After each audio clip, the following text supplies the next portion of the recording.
Today we are looking at the pros and cons of buying a condo versus a house. Today we will look at the 5 key items you should consider and questions to ask when buying a condo before deciding which one will suit you best. And we are starting right now.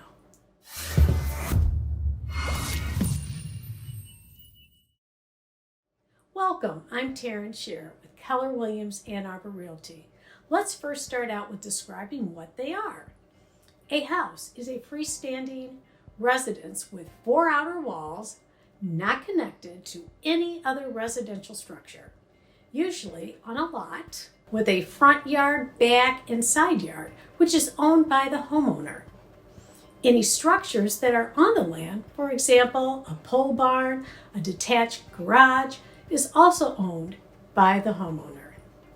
A condo is a shared building. What do you own when you buy a condo? Well, first of all, the board or the homeowners association, HOA, owns and maintains the building's exterior, which is like the roof and the siding, common areas and amenities such as a pool, clubhouse, and also the land the building is on. The HOA will charge each owner a monthly fee to cover maintenance and other amenities.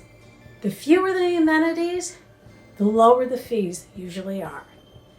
The condo owner owns the interior, the inside, and is responsible for anything inside, which would include your furnace, your water heater, anything on the inside. I'll do a more thorough video on HOA fees and what they cover in another video, so be sure to subscribe and click on the bell. Let's start comparing. Number 1, a condominium is community living, and it's very similar to living in an apartment. There is a lower level of privacy, you share a wall or walls, and you can be above or below another unit. You share common areas from where you pick up your mail, the pool, the park, the gym. I mean, it's a great opportunity to meet new people and make friends. That's an upside. The downside is, what if you don't want to be friends with them? And everybody needs to follow the rules and restrictions on what you can and cannot do. Those pesky HOAs. With a house, you have more privacy. You own the house as well as the land. There's no shared walls or shared common areas, with the exception if you're in a HOA community with like a park or a pool. You have control over your own property as a homeowner, and you do not share your outside space with others. And you also are not following a set of rules unless you're in a development with some restrictions. However, you have more freedom overall in a house than in a condo. Number 2, maintenance and amenities. The Homeowners Association is responsible for taking care of the exteriors and land, such as I mentioned, the lawn, the snow removal, and then for any amenities. Let's say you have a pool, a clubhouse, golf course, garages. Now with the house, you're going to be responsible for all of those things. Now, if you don't want to do them, you get to hire people to take care of those items. And you're responsible for all exteriors of the home.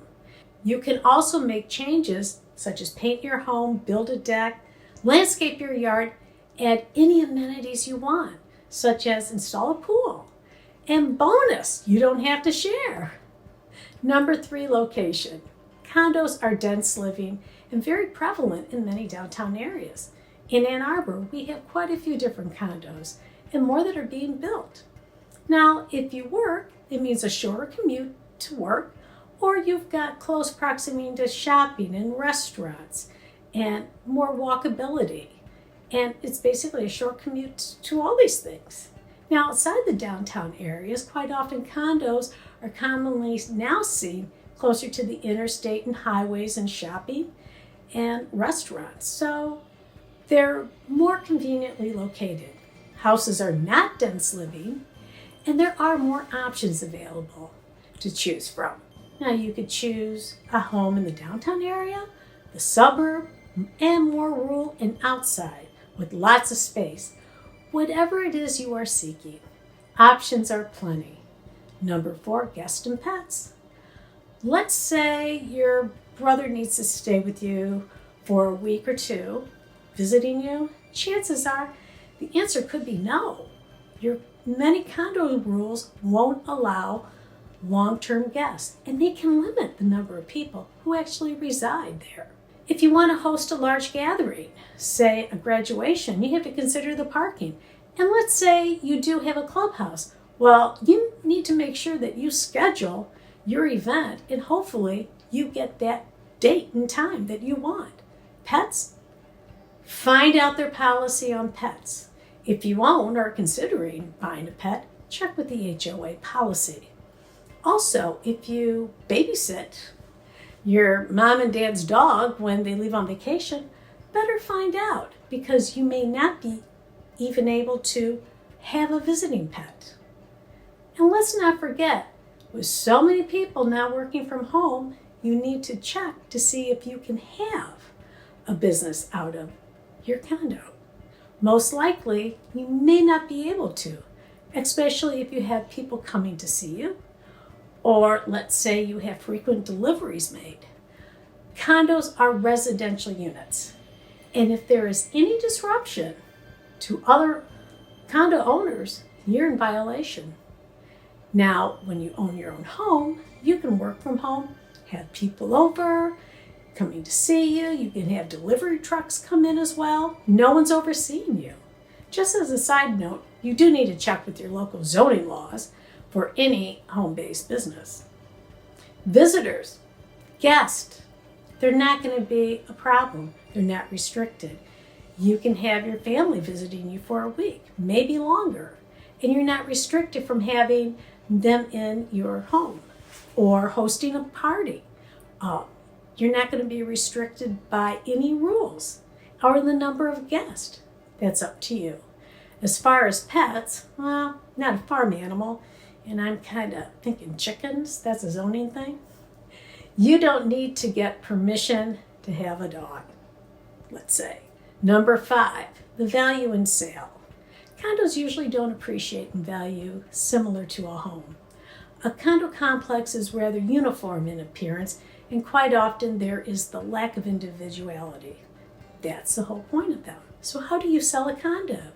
In a tough real estate market, they may take longer to sell, which is one of the reasons people tend to rent them out. That's another consideration you should think before you buy. Find out about the rentals because some communities will limit the number of allowable units for rent.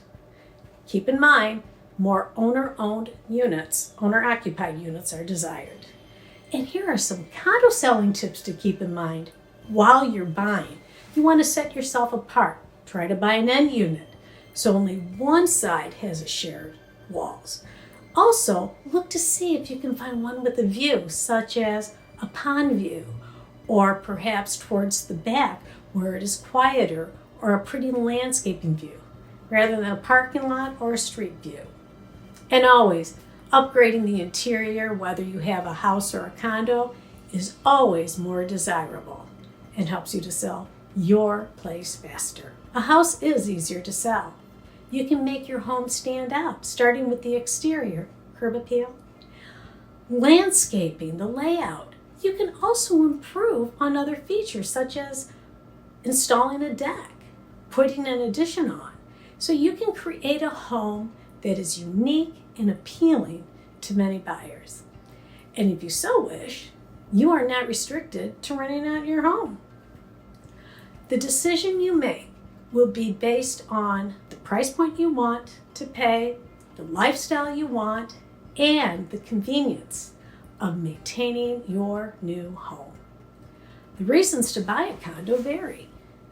A major one is no more exterior maintenance. It's a major plus for many people.